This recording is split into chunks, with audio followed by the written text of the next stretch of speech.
Lisa. It really is a pleasure to have you on the Damhurst podcast. Real privilege to be here. Thank you so much for asking. So it would be really great for our listeners if you could start by giving us a brief overview of how you actually came into the insurance market. I actually don't know this either, although we've known each other for a long time. We have known each other for a while now, haven't we? Yeah.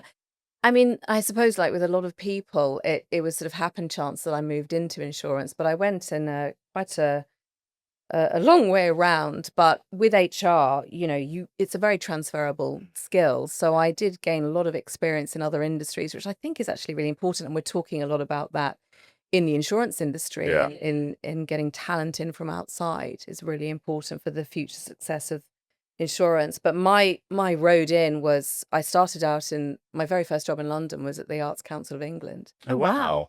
And That's much more interesting than insurance. Well, if I can take a step back slightly, my degree was music. Okay. So it was a passion, so I just continued and studied. I mean, had you ever thought about, I mean, I know you are still professionally, sing and in choirs, but ever thought about... Semi-professional. Let's not elevate me to professional. But had you ever thought about actually going full? When I was very young, I did. And I think, as you get a little older and you realize just how difficult that industry is, I think I was concerned at the time that it would stop being a joy. And I wanted to have that in my life. So I came down to London one morning on a train. Pre-mobile phones. Yeah. Because had you grown up in London? No, in Cambridgeshire. Okay, Predominantly in Cambridgeshire. And I got on a train and came down for an interview at the Arts Council of England, got back on the train, and by the afternoon they called the house because that's what we had to do. And they offered me the job. And within, I think, 3 days, I'd moved lock, stock and barrel to London. Wow. I was very young, just out of university. And I absolutely loved my time at the Arts Council of England. It was one of those organisations where every single person believed so much in what the vision was, and just being around like-minded people in a very creative environment was exactly what I needed at the time. And I moved into the communications department, and I discovered a real passion for writing, which kind of stayed dormant and silent for a long time. I didn't have a huge amount of confidence back then. And so I was just exploring and trying to decide what I really wanted to do. But I spent some wonderful years with some amazing people who I remain connected with. And then I moved through different industries. I went into TV, I went to brand design. Gosh, yeah. So I worked at Wolf Olins for a few years, who were responsible for the Olympic 2012 brand and Orange, Apple. Oh, so those two, the mascots. Was it the mascots, the 2012? Okay. So that was your responsibility. Yes, for that. Yeah. I drove that, absolutely. No, I do remember them locking that room, and there was a keypad to get in. It was just completely shut down. But no, that was a really fun environment as well. Lots of creative people. It was following that I then turned sort of randomly. It was all in. I was in HR by this point and studying, because I'd gone from communications and taken a slight transition into HR at a foundational level. Okay. Having realised I really quite loved it, I started to study and looked at CIPD and was supported on that journey, which was fantastic. What do you think? What drew you to HR? What was it about kind of HR as a profession, as a function, that interested you? Well, I suppose this might sound strange, but anyway, but my creative background probably helped. Your ability to communicate in HR is so critical. Your ability to listen. In fact, when you think about the skills you need in HR, they are really endless. I mean, you've got to be able to influence, you've got to be able to debate, you've got to be able to analyse, you've got to be able to understand strategy and be a strategic thinker and think ahead. And I loved thinking and planning, and there was a lot of sort of natural skill that seemed to suit me. And it was one leader who'd noticed that in me and recommended it. I mean, it just shows how important, especially in your early parts of your career, having a mentor or a leader kind of, I couldn't agree more. Yeah, see that in someone. Yeah. I think that's so important. Your network, your support network around you. I think our global CEO said the other day in a session, you can't do it alone. You need someone to be your champion.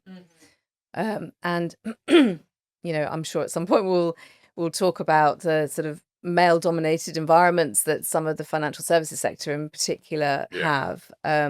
So women do need male champions and allies to help them move forward as much as they need women to help them move forward. So, and had the industries, had they at that point been quite male dominated, or was it less so? The more creative industries. No, I think it was a real mix. Yeah. When I think about brand design and the folk that were at the designer level, it was male and female, and I firmly believe that diversity led to greater success for them. I really do. It's just different thoughts and perspectives. You need the challenge. You need to challenge each other. If you're all thinking and doing things in the same way, how do you get out from under yourselves? How do you challenge each other? How do you change? So when I moved into, it was private investments initially. And how did that come about? What was because the Olympic I know design to it was time private. It was time for me to take another step and to progress. And where I was at the time, I recognized that it was going to be a while.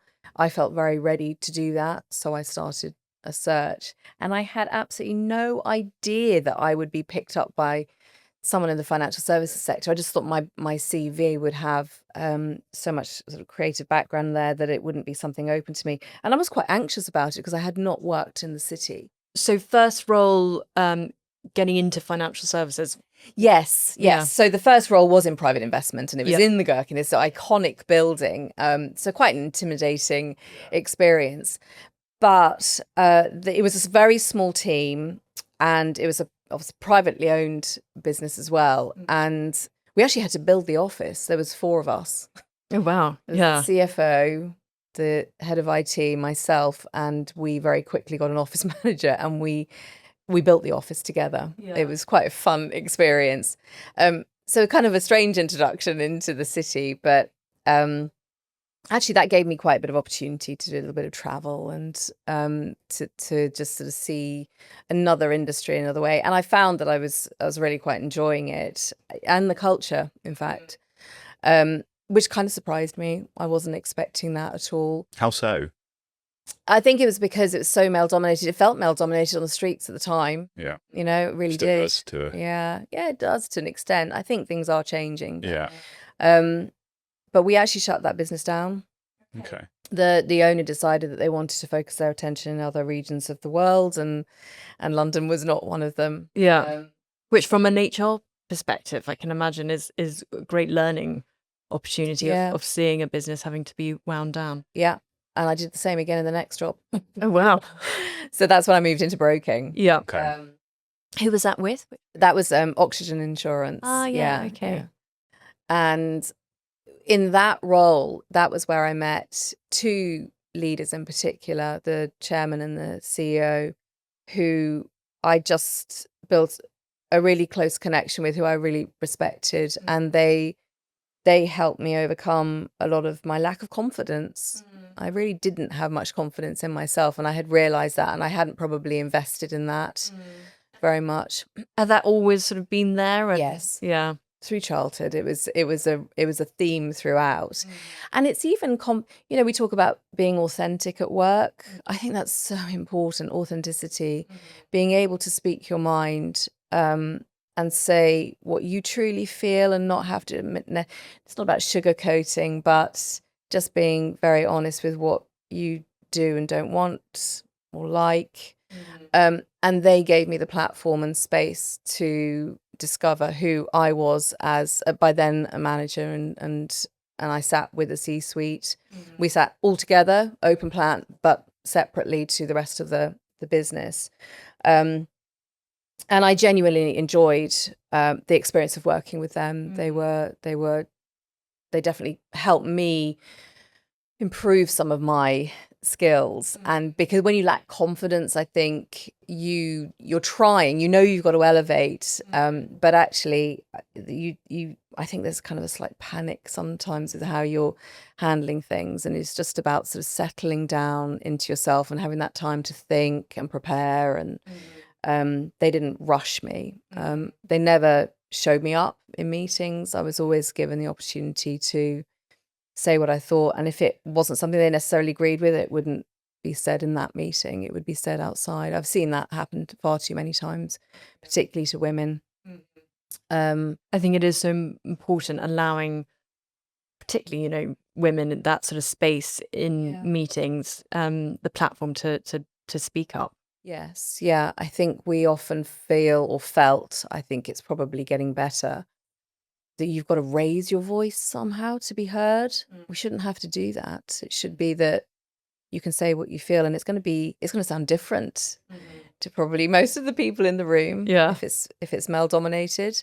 But that's important, isn't it? That when you look out across a room, you connect and recognize someone in that room or people in that room. And I think some male colleagues have found that quite difficult, because they see themselves as and they are really good people. And I think I've had someone say to me, you know, but we're not intimidating, you know, we're not those people. It doesn't have anything to do with that. It's just recognizing your audience and knowing that someone out there is going to connect to what you're saying is so important.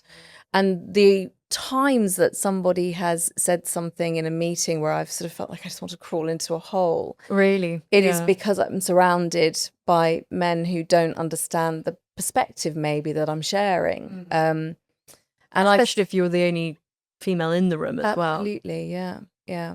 Somebody said to me, I won't mention any names, but somebody said to me, and I actually think it was on a Damhurst evening out. Oh, really? Someone I met said, do you realize it's the 3 is the sweet spot. 3 is the key number. If you have 3 of anything in a room, the voice can be heard. That's interesting. It breaks through. Yeah. Yeah. That is, and that goes to the heart of us being diverse, doesn't it? Interesting. To actually have that opinion and view and perspective be truly heard, felt, and taken into account. Yeah. That if you're less than that, and I felt it when our female population, the leadership team started to expand. I certainly felt that. Yeah. And so Oxygen, that was because that business got sold, or Yeah, we actually had to break that business up. Oh, you broke, which was a tough time. It's probably one of the toughest things I've ever had to go through. I hadn't had much experience of doing that at that stage, so I mean, shutting that office down in the private investment business was very different to this. But what I am proud of is that the team that didn't go to any job were the C-suite team. We were the ones switching the lights off. Everyone had a job to go to. And that was, at the end of the day, was what was really critical. They may not have felt it. They may have felt disappointed, blindsided even, because it was a very confidential thing to go through. And employees don't always get to see all of those challenges behind the scenes. But we did it, and we kind of dusted ourselves down. And in fact, we met a few times just to sort of do a kind of a debrief on what we learned and what we would do next time. And do you feel you, in that experience, because somewhat out of your comfort zone doing that's not, part of the day job, did you grow from it? Did it help again with confidence, just being completely out of your comfort zone? I do think, there's major elements in HR you've got to keep confidential, but there's a balance to be had about, around being transparent and trusting your employees. And we work with adults, we work with very talented, we're all adults, so trying to support your employees as much as you possibly can through those transitions is so critical. And I think that for me is also informing some of the things we're all facing now with a changing environment. Is people often invariably they don't like change. They feel it's unsettling. They don't know everything that's going on, and it's destabilizing. It can be destabilizing. So communication is so critical, and how you communicate with your employees. Of course. And then talking about it this morning, in fact, in our leadership meeting, that communication piece. And then how did the Hartford come along? Well, So at the that point, Hartford- Navigators, I guess. Yeah, so we had yes, exactly. We had obviously closed down Oxygen, and I actually think I moved pretty quickly. I think it was within a month. I had been hired into Navigators. I remember the interview process. I think I met every single member of the leadership team, and it was quite a big team at the time. Yeah. And that was it was just a very different environment. There was some volatility around the broking environment, perhaps, but it was still they were still fantastic people. I loved working with them. And we shared a lot of great experience together. And then underwriting was altogether a very different experience. Yeah. And it was very male dominated when I joined, absolutely male dominated, particularly at the higher tiers. Yeah. What year was this? 2012, Okay. February 2012. Okay. So I've just gone past 30. No, Oh, yeah. I can't even 13 years. Yeah. Yeah. And I think now, when I think about it, there's only 3 of us on the leadership team that were from that era. Yeah, so there's been huge change. Yeah. But I walked into a business that had changed already quite a bit, had been under different ownership, different names. You know, there was inconsistency, I think, in the communication. There were people holding on to an older brand. I mean, I think I walked into 2 payrolls for 90 people.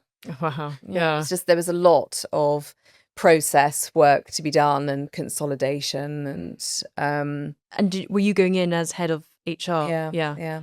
And had there been much of an HR function to date, or did you go into? They had 2 people. Okay. Yeah. And I had a really, really positive transition with my predecessor, who I still know is out in the market, but she had done a lot of great work. But I think we wanted to take it to another level. We were planning on growing far more. There was expectation there to do that. I think the business at the time was actually quite focused on top line. We have a different philosophy now as well. I think both are equally important. So there's lots of different mentalities. I remember, gosh, it feels like a long time ago to reflect on exactly what it was like. But it was, the structure, it needed a lot of work on structure. There was a lot of silos, which I don't feel as much now, which I think is nothing but a positive thing. There were lots of teams that had come, there was a team that had come together. There were lots of different processes and systems, and it was quite disparate in that respect. So completely unrecognizable to what it is today. now. Yeah. And so you went in as head of HR and obviously head of international HR now at the Hartford. Did you ever think from a sort of early on in your career that you would get to or be at the table, so to speak? Did you ever have that ambition? I'm not sure if that's what I set out to do, if I'm honest. I think it just took a natural course over time, and I took the opportunity where I could. I remember one CEO, when he gave a reference to Navigators CEO about me, he said, she's unflappable. I think I've been a bit flappable since then.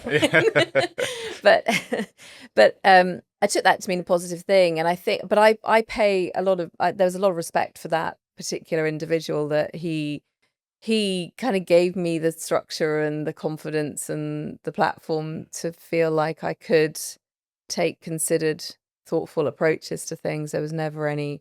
I hate rushing where talent's concerned. And that can feel sometimes frustrating for talent, but I do think you've got to think about, it's policy. Sometimes if it's policy, you need to be really thoughtful about what you're doing, and you've got to think about lots of different perspectives. And I think I felt like that I was progressing enough that I just took the opportunity where it came. I don't know that I set out on that path though, yeah. Because there's so many different areas you can go into in HR. Yeah. When you think about some of the more the heads of role, they're not necessarily head of HR. They could be head of benefits and compensation. There's so many L&D, and I definitely knew I loved the kind of generalist approach. I liked that the day had variety. didn't know what was coming at us. That can sometimes go not so well, but generally we all of my team feel the same. Yeah. And any kind of, values that you learn earlier on in your life, what have they been that have shaped who you are today? That's a good question. And I think first and foremost, there was work ethic. We were very involved when we were. I have a sister, and when we were growing up, that was what our parents instilled into us from a really early age. We had whether you were babysitting or working in the village shop. It was understanding the value of a pound. It was definitely drilled into us. So I definitely took that with me. That's a tenacity to keep going. Had your mother worked? Yes, and she was in compliance actually. Okay, yeah. And during holiday season, when I was at university, in fact, I worked. That was probably my first introduction into insurance. I actually worked there for the holidays. So yeah, she was in compliance for many, many years. And she had some tough times. I remember, her having to get her elbows out to progress. And that's what you had to really do. You had to be tenacious and determined. And I don't think everybody should have to do that. I'm not sure our male colleagues all had to do that. Yeah. So they definitely instilled a sense of, you reap what you sow. If you put the effort in, if you kind of weather the storms and stay the course, you learn, then you'll reap the benefits, and you just and be authentic. And you studied music, didn't you, at university? What was international head of HR at the Hartford versus music? What was that the dream sort of growing up to be a? It was at some point. It definitely was. I was very young. Yeah. But I trained I played the piano, played the violin, and I trained in singing. That was my main passion. And I was very fortunate. My head teacher, back then it was headmaster, I think you call them head teachers now. He was very closely connected to the Royal Opera House. So I had these incredible opportunities to come down to London. I was a teenager, and there were summer courses at the Royal Opera House. So I had access to their junior singing coaches and drama coaches. And then I was introduced to a singer who was a principal singer at the Royal Opera House, and she lived not that far from us. She used to drive over every Saturday with her 2 boxer dogs, who my mother feared, but spent an hour sitting in the living room with these 2 dogs sitting in front of her, staring at her whilst I was having a singing lesson. And she only told me that recently. That the fear of moving when these 2 animals were in the room. And I loved it. I loved every Saturday morning she would come to the house, and I'm absolutely convinced that she made my voice into what it became. And I did come to London and look at some of the music schools, and then that lack of confidence crept in, and I thought, I'm not going to do this.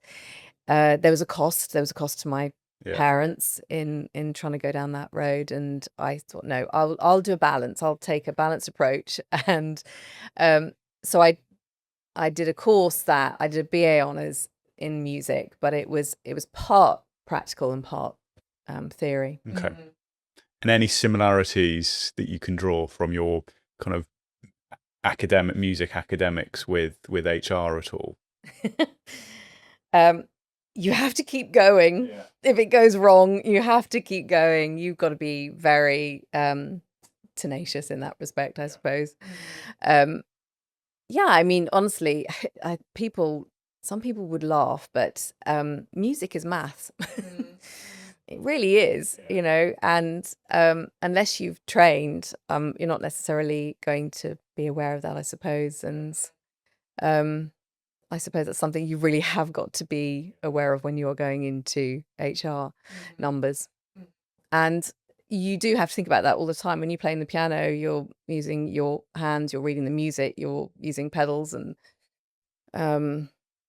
and then when you're singing, you have to work as a team if you're in a choir, which is what I went into when I came to London. And you've got colleagues around you that you have to support. You have to listen, acutely listen You have to watch the conductor all the time, and he or she, predominantly he, but he or she are controlling the whole orchestra and the choir. And if you look away, look down, you can miss something. So I think that probably helped me when I was working in teams, when I was developing my teams as well, giving each other that space to support each other when it can be quite stressful.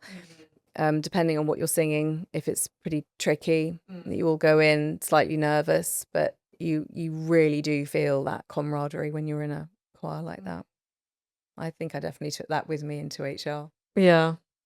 And looking back over your career to date, if you were to highlight or think of a failure, what would it be? Because I know failure can be, some people don't see it as failure, and I think there's more of a mood music to seeing failure as actually learning, which it is. But if you were to single one out? I mean, you have moments in your career, don't you, where something doesn't go well or in the right direction that's quite transactional, really. So I think I'd probably draw back to my confidence in myself. And I wished I'd had the support that I have now back in my 20s, which is, quarter of a century ago. I think that is probably what I don't want to say it's not a regret or anything like that, but it's definitely something that I think would have propelled me forward a lot more swiftly had I had that support network around me, and I'd maybe you have to invest yourself in that as well. But when you're lacking in confidence, that's quite a difficult thing to know what to do. And I think that's why I feel so strongly now about, giving back. How have you learned to get that confidence? How have you over the last sort of 20 years or so, how have you sort of trained yourself to become more confident? I still have my moments, but it is about your support network. I probably didn't realize that for a long time. And it's men and women, you can't do it with just one group. It's just, you get different things from different people. So those times that I had really solid experiences of working with CEOs and other leaders who recognized something in me and gave me the space to develop my skill without fear of being told that was poor or being pulled down.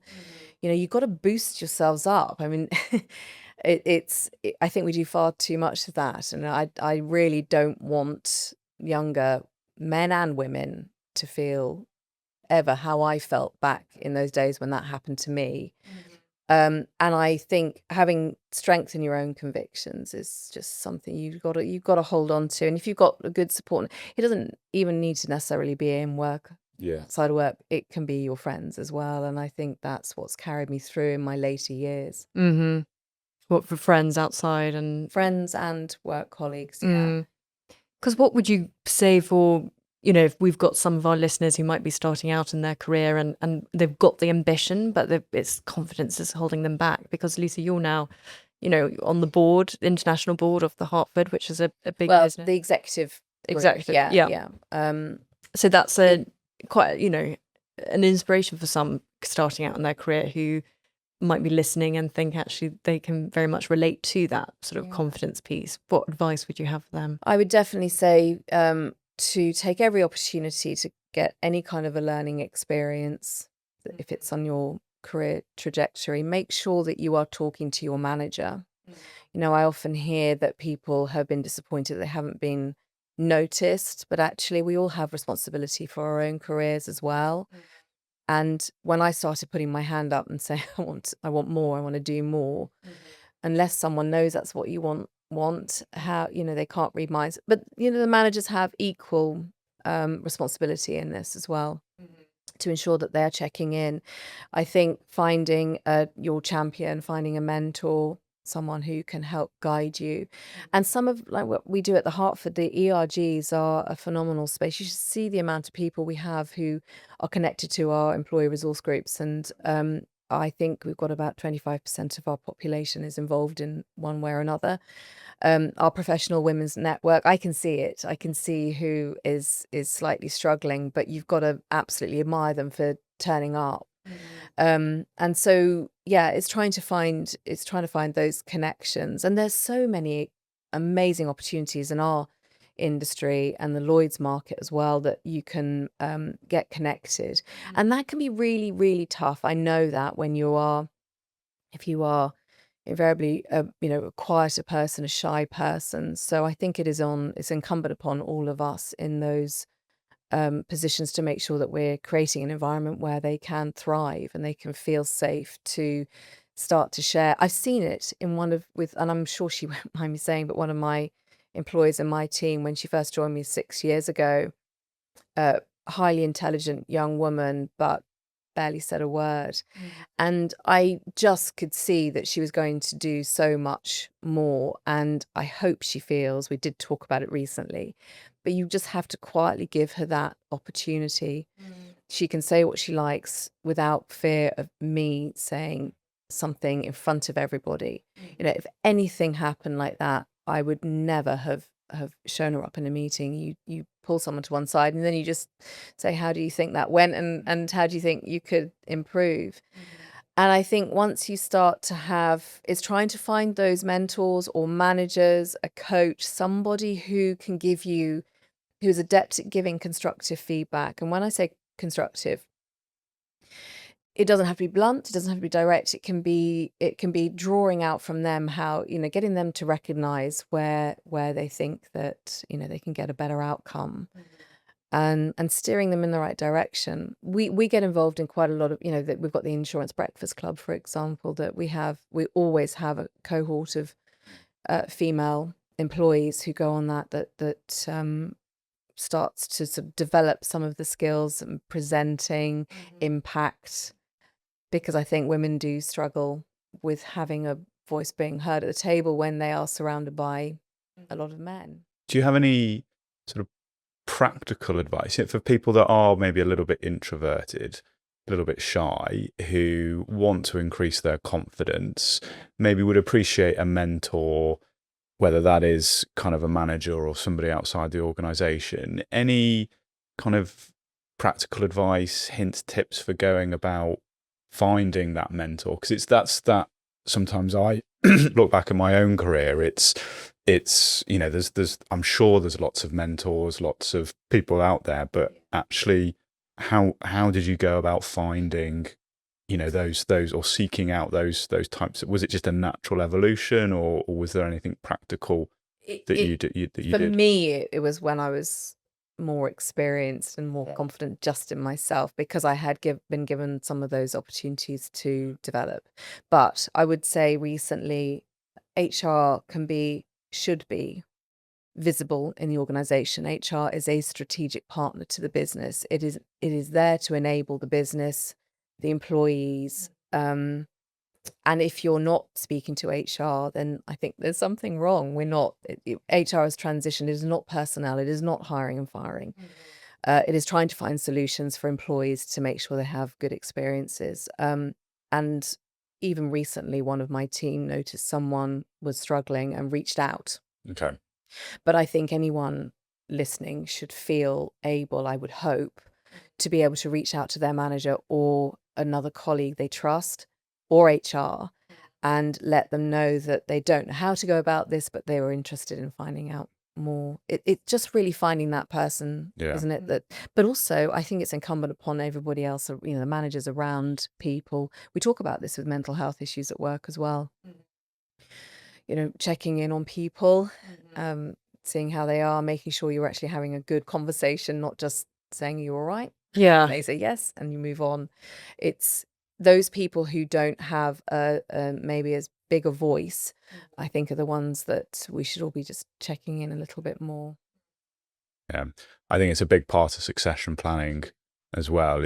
Succession planning isn't just about names on a piece of paper that's kind of filed away. It's about encouraging, people at all levels, with those, dare I say it, soft skills to be able to sort of bring those people up, as well as those individuals sort of put their hand up as well. It's so important. And if you're a more quiet individual, that does not mean you don't have value. And so I think creating the right cultures, environments, the safe environment for them to thrive in the way they want to or feel able to should be okay. It should be fine. You know, Some I of the don't most want to successful speak out. Yeah. sort of businessmen Yeah. like the Bill Gates, you probably describe him as Yes. an introvert, as shy. Elon Musk.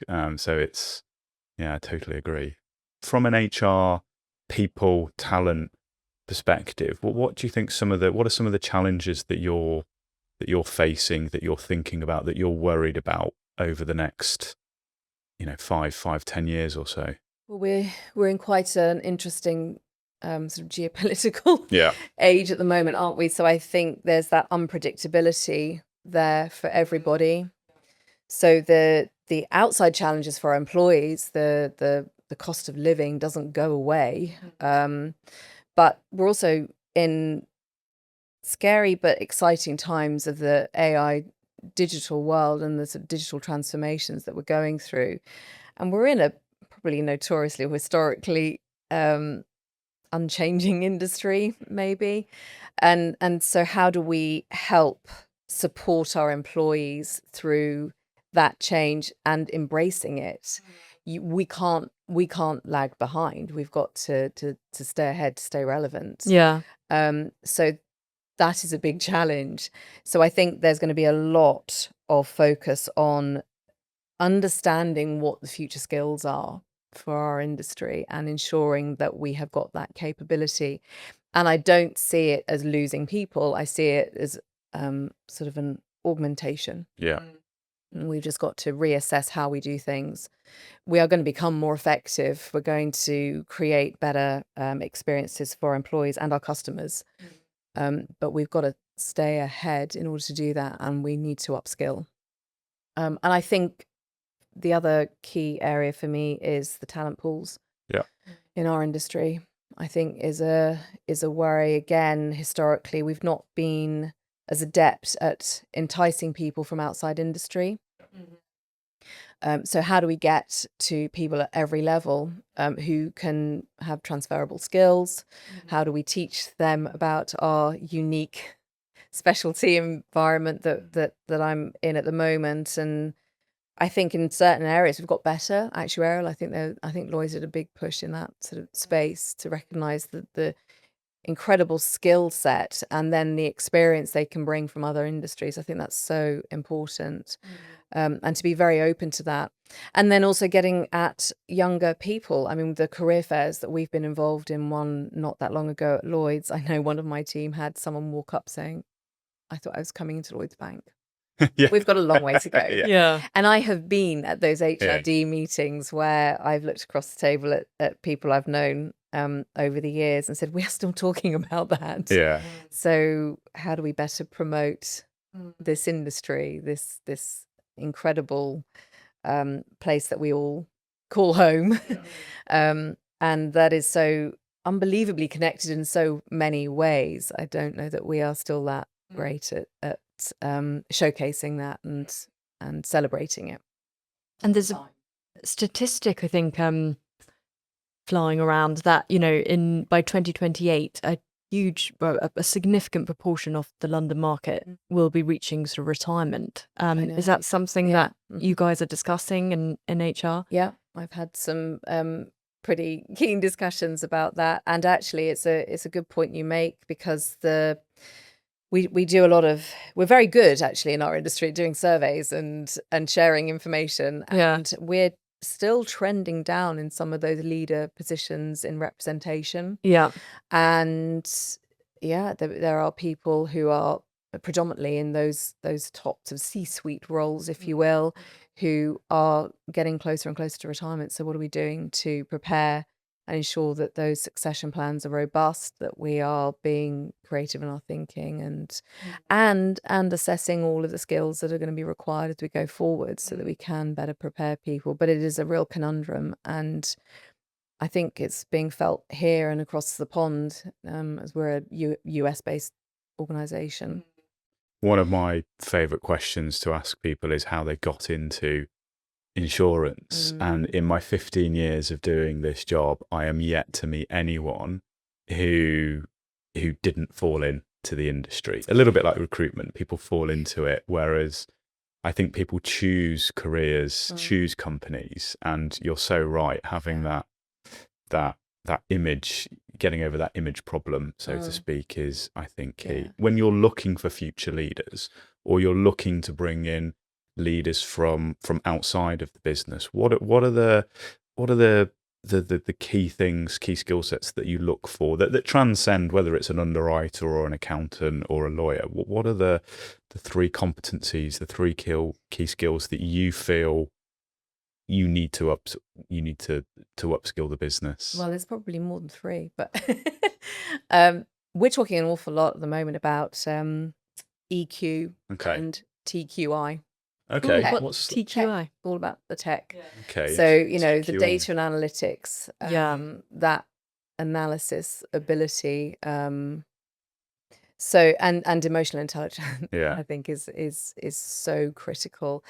Our employees who have come into the industry from either direct from university, school, or are still in entry level positions, they need to know that they have high expectations now in different ways to what probably any of us here had when we first started out.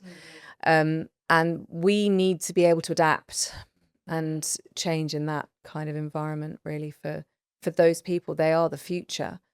And we might not necessarily always agree with how their approach is, but that's just how they have been now raised, and the access they have in their experience, their background experience is so entirely different to anything that we would have experienced. Their access to information and data and the social media aspect is layered in there. That's where they're finding some of their support and knowledge. So I think I'm seeing probably more confidence coming through, but you do need to have that emotional intelligence to know how to navigate through all of those different waters. And making sure that, we talked earlier, I think I touched a little bit on customer experience and that customer centricity that is being talked about a lot, but that's internal as much as external for me, and making sure that we are trying hard to ensure that our employees are having a unique experience that's good for them. So that's going to take a certain type of leader. The ability to empathize and understand. No, you're right. I mentioned in Carter 96 to one of our new associates, and they're just complete blank face. I'm definitely showing my age there, because it upsets me more and more as the days go by. Definitely. Lisa, we always end with a song, asking leaders what they turn to if they're needing a bit of a motivational boost. If I was going to stop this podcast at any point in time, it would have been here. Do you know what? This is going to go to authenticity. My hands start sweating when someone says that, because I have been exposed to so many different songs over the years by different leaders. And I have an issue with it. I have a real issue, and I don't know if it's because maybe I've got very eclectic, mix of interests in music, very eclectic. I've been through the clubbing years of I hate to say I'd be through my 20s, as much as I sit and listen to symphonies, and so I do really struggle because I feel so strongly it's such a personal thing. It is. So when a leader comes on and puts their music on, I can feel the grimacing in the room. Doesn't work for everybody. No, not so necessarily. I thought more for you, rather than putting on with the room, or it's still too hard. What do I put on? To get you motivated. Yeah, if you're on the train coming in, you've got a big meeting. But the thing is, for me, I'm normally rehearsing something, so I have to listen to something. True. I've got to have it on in the background that, we are rehearsing a concert, and we don't get much time to turn it round. So it's whatever it is of the day. What are you rehearsing at the moment? Mahler 8. Okay. Mahler 8. It's the Going to pretend that I know. Symphony of 1,000 Voices. Okay. It's a lot. It's a big. It's a hefty piece of music, and that's coming up oh gosh, it must be this month sometime. I don't look too far ahead. But yeah, so that's what's on kind of loop, which On repeat at the I'm moment. not really answering the question, am I? No. But No, I thought, you know what, I'm just going to be authentic then. I'm just going to say exactly what I feel about that's what this. we like. And I feel equally about the music that gets blasted out. No, fair When you- enough. When somebody walks on stage Yes. to Yeah. okay, Yeah. yeah.